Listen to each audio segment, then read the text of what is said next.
Assalamualaikum warahmatullahi wabarakatuh. Teman-teman Sobat Cendekia semuanya, Alhamdulillah pada kesempatan kali ini saya akan sedikit mengajak teman-teman untuk kembali kita mengingat apa itu salat tarawih, kemudian fadilah dan keutamaannya, dan yang terakhir adalah bagaimana sih tips-tips kita agar tarawih itu tidak bolong-bolong ya. Biasanya dalam sebulan ini pasti ada aja bolongnya, entah itu masalah sakit atau bukber atau yang lainnya. Baik, yang pertama teman-teman, kita sudah tahu semua bahwasanya sholat tarawih adalah ibadah yang khusus hari Ramadan, yang ibadah yang dikhususkan untuk dikerjakan pada bulan Ramadan, dikerjakan pada malam hari. Jumlah rakaatnya bisa 8 ataupun 20 rakaat, dan bisa sholat munfarid atau sholat berjamaah. Kemudian selanjutnya, yang kedua adalah apa sih fadilah dan keutamaan sholat tarawih itu sendiri. Sebenarnya banyak hadis yang meriwayatkan tentang fadilah dan keutamaan sholat tarawih ya teman-teman.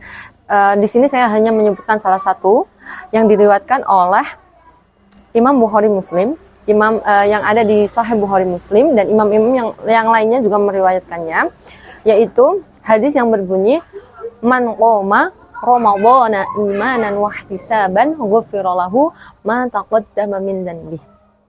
Jadi di sini barang siapa yang menunaikan ibadah Ramadan kemudian dengan penuh imanan, dengan penuh keimanan, wahtisaban dan keikhlasan, maka insya Allah Allah akan mengampuni dosanya yang telah lampau.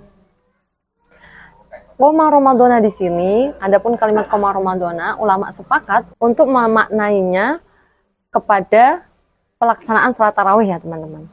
Karena derajat sholat tarawih sampai pada derajat sunnah muakkad, sunnah yang tidak boleh ditinggalkan begitu saja teman-teman. Meskipun statusnya itu sunnah, tapi dianjurkan sekali untuk menunaikannya di bulan Ramadan. Adapun yang ketiga yaitu tips-tips bagaimana agar kita itu sholat tarawihnya tidak bolong-bolong ya teman-teman. Pertama, saya menyarankan teman-teman untuk kita semua, saya juga, untuk mengingat apa itu fadilah bulan puasa. Fadilah serta keutamaan bulan Ramadan atau bulan puasa itu sendiri. Yang kedua adalah kita menjadikan salat tarawih ini sebagai media untuk kita mensyukuri nikmat. Jadi banyak sekali media untuk kita mensyukuri nikmat di bulan Ramadan ini, diantaranya tadarus Al-Quran, kemudian bisa zikir dan yang lainnya, dan juga juga bisa dengan melaksanakan atau menunaikan sholat tarawih sendiri.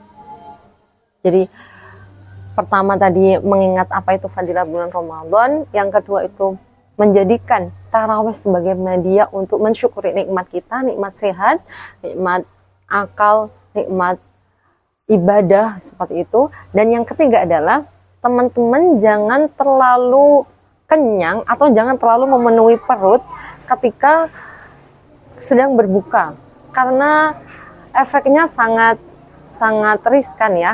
Kita bisa jadi ngantuk, lemas dan segala macamnya, akhirnya meninggalkan untuk tidak menghidupkan malam-malam bulan Ramadan. Padahal subhanallah malam-malam bulan Ramadan ini sangat mustajab ya kalau kita berdoa pada malam, ataupun khususnya malam ya maksudnya. Jadi jangan terlalu kenyang. Dan ini pun Allah telah melarang kita untuk mengenyangkan perut sekenyang-kenyangnya ya, meskipun kita sedang berpuasa. Jadi ada sebuah ayat, Bismillahirrahmanirrahim, ya bani Adam khudhu zinatakum inda kulli masjidin wa kulu washrabu wa la tusrifu innahu la yuhibbul musrifin.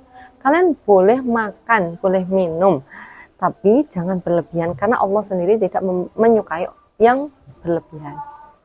Allah sendiri tidak menyukai berlebihan, sifat berlebihan itu. Kemudian yang keempat, ketika teman-teman merasa alasannya adalah ngantuk misalnya, ketika di tengah-tengah itu ngantuk, bosen dan segala macamnya, itu wajar sekali ya teman-teman. Karena kita hanya manusia biasa gitu yang mungkin semula kita ibadahnya hanya sholat fardu 5 waktu, kemudian ketika masuk Ramadan kita disuruh sholat tarawih sebanyak 20 rakaat tiba-tiba gitu. Jadi wajar sekali untuk ngantuk atau lemes di tengah-tengah. Maka saran saya adalah teman-teman membawa air minum, ketika melaksanakan sholat tarawih. Jadi tidak apa-apa. Teman-teman bawa botol atau semacam tumbler untuk disandingkan di samping sajadah. Ketika teman-teman merasa ngantuk atau merasa lesu, teman-teman bisa meminum sejenak untuk bangkit, untuk kembali berdiri melanjutkan sholat tarawihnya.